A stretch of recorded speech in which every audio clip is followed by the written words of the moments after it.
Why is a billionaire from New York who came down from an escalator, who was three times married and twice divorced, the most pro-life president in American history? Why is it that it took a billionaire from New York who was formerly a Planned Parenthood donating Democrat to put Gorsuch and Kavanaugh and 200 Circuit Court judges on the Supreme Court? Why is it that a guy that never served before in American politics was able to renegotiate NAFTA, get us out of the WTO, tell the WHO to go pound sand, tell the UN to go pound sand, renegotiate NATO altogether, get us out of the JCPOA, make sure those billions of dollars we sent Iran are not going there anymore, move the embassy to Jerusalem, recognize the Golan Heights, deregulate the American economy, make us energy independent, finally build the wall? Why is it that that guy did it? It's because every single other person that preceded him besides President Reagan was part of the problem.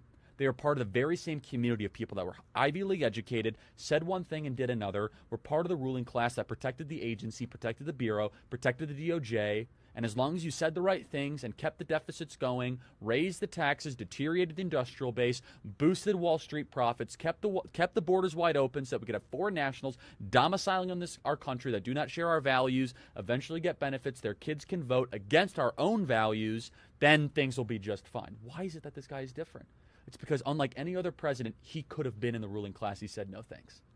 He had enough money to be in the ruling class. He's got more money than James Comey, Andrew McCabe, Peter Strzok, Smirk, his lover Lisa Page, and the person who probably published his book combined and multiplied times 100. He's the only president in modern history to have his own plane and actually go to probably a smaller plane when he becomes president of the United States. He's one of the only presidents that was a best-selling author, #1 TV show on The Apprentice, NBC, literally was in every single rap song, was glamorized. President Barack Obama said the American dream is to be what? Is to be Donald Trump. That's what he said the American dream was. Why is it that this guy's all of a sudden the populist hero? He's supposed to be part of the ruling class. It's because he's a defector from it.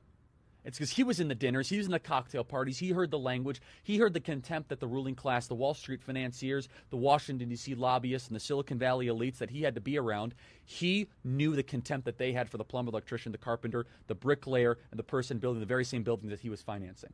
So he took the woman rink mentality, the philosophy that built that woman rink quicker and better than anyone could have imagined, despite the New York City bureaucracy and the municipal burdensome rules. And he said, I'm going to bring this to Washington, D.C., and I'm actually going to do something that a politician has never done before. I'm going to tell you the truth, no matter how brutal and honest it is. I'm going to do what I say I'm going to do. From the time he went down the escalator, he was the only person running for office that talked about China immigration, the two issues that are most affecting our country now. How was this possible?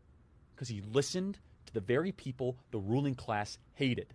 He would walk a job site and he would ask him, what's on your mind? He says, man, I'm really worried that we're getting taken over by China. I'm really worried that we're getting too many people in this country. I'm worried I can't pay for health care. He internalized it. That's what a populist is, someone who listens to the people. So what makes President Trump different? This is a president who didn't need his job. He's the only president in American history who's going to be poorer after becoming president than before. He's not going to sign a book deal big enough to possibly make up for the gains. His son, investigated by every single authority imaginable, from Bob Mueller to the House Intelligence Committee to Adam Schiff to the Federal Bureau of Investigation, after being set up for that very same meeting. His businesses audited and currently under criminal investigation by the New York Attorney General for no reason and no grounding further. His other son, Eric Trump, his charity gets shut down for self-dealing despite no evidence at all. He just wants to give treatment to cancer kids, St. Jude's Hospital.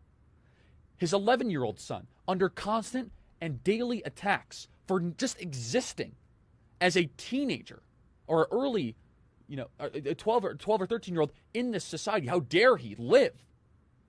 He's the only person that will be more damaged materially, philosophically, and morally. Every other president ends up better on the back end.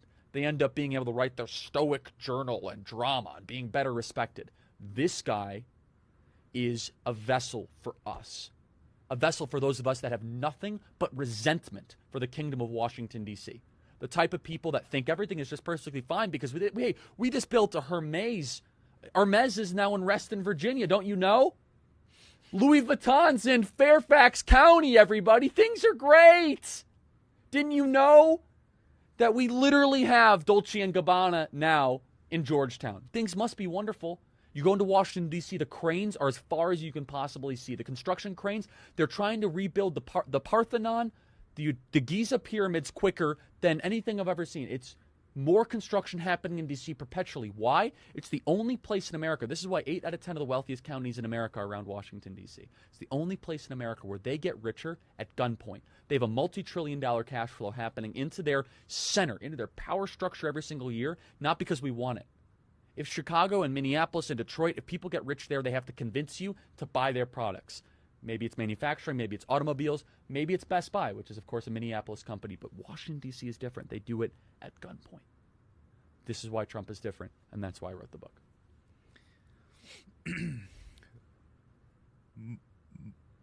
Market. Ladies and gentlemen, you will not hear a better argument for the President of the United States than that 2.5 minutes right there. Cut it, mark it, drop it in. Are you a leftist? Are you communist? Are you Marxist? Are you super right-wing? Doesn't matter. You can't disagree with that. That is the best argument you will ever hear, condensed, distilled like a proof alcohol into why Charlie Kirk believes in this president. And so if you're looking, look no further. That 2-minute clip right there. Well, Cut thank you. it. Email us, freedom@charliekirk.com. Here's one for you. Thank you, Ben.